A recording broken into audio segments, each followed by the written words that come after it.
Top quality और consistent performance के लिए सिर्फ सिल्वर पंप्स। टॉप क्वालिटी और कंसिस्टेंट परफॉर्मेंस के लिए सिर्फ सिल्वर पंप्स, नाम याद रखना।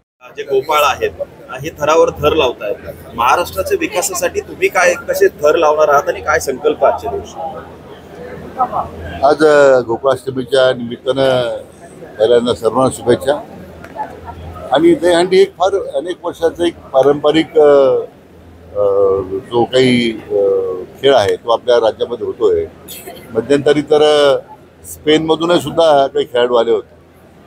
परंतु एक सामाजिक धार्मिक अशा सर्व अर्थानं सगळ्यांना एकत्र आणण्याचं ते व्यासपीठ आहे। त्यामुळे मला वाटतं दिवसेंदिवस त्याची जी लोकप्रियता वाढते। पूर्वी 10 थर होते, आता 15 झाले, आता वाटतं 23 पर्यंत काहीतरी गेलेले आहेत। आता मध्यंतरी सरकारनं विमा उतरवण्याचा निर्णय घेतला होता। आता याच पद्धतीने विकासाचे थर आता आम्ही महायुतीच्या माध्यमातून आता देत चाललेलो आहोत। लोकाभिमुख सरकार देण्याचा जो संकल्प माननीय देवेंद्रजींनी केलेला आहे, मला वाटतं तो निश्चितपणे पूर्ण केला जाईल।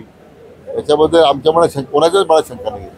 पुण्यातील जलसंपदाची जमीन एका खासगी बिल्डरला देण्याचा सध्या धाड घातलेला आहे असं समोर आले। नेमकं काय तथ्य आहे, काय बातमी, काय नेमकी वस्तुस्थिती आहे?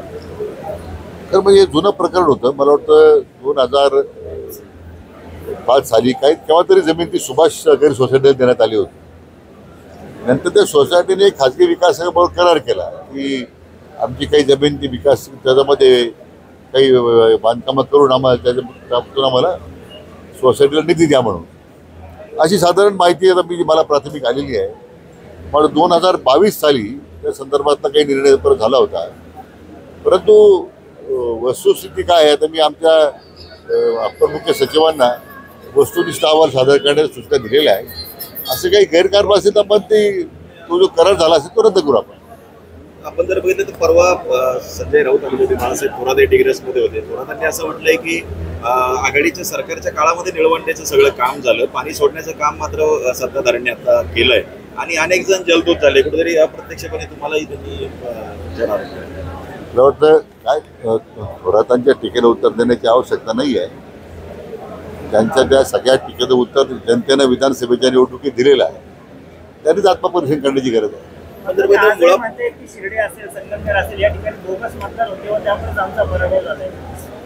आता 40 वर्षानंतर त्यांना समजलं, मला वाटतं बोगस मतदान होतं। 40 वर्षात लोकांनी तुम्हाला निवडून देताना बोगस मतदान होते का? कसं आहे की कोणत्याही निवडणुकीचा निकाल खुल्या मनानं स्वीकारला पाहिजे, खेळाडूतून स्वीकारला पाहिजे। तुम्ही असे आरोप करून तुमच्या मतदारसंघाच्या मतदारांना तुम्ही अपमान करताय।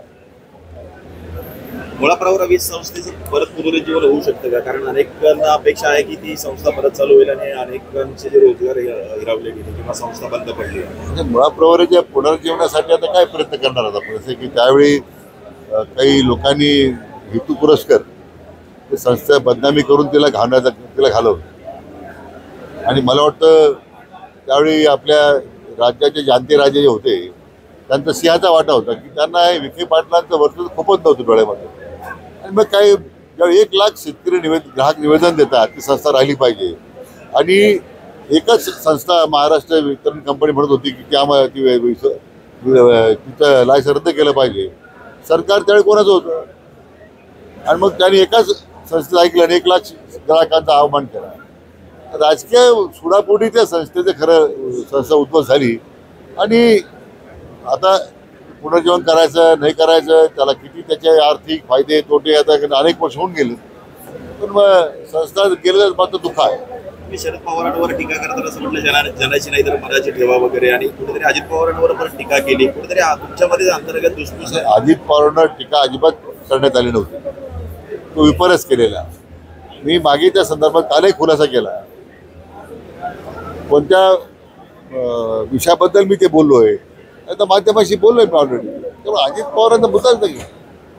आपले जाणते राजे जे आहेत त्यांनी ज्या राज्याला शेतकऱ्यांना सहकारी चळवळी अनेक वर्ष खेळवलं, भूलथापा दिल्या, त्यांच्याबद्दल माझी भूमिका होती।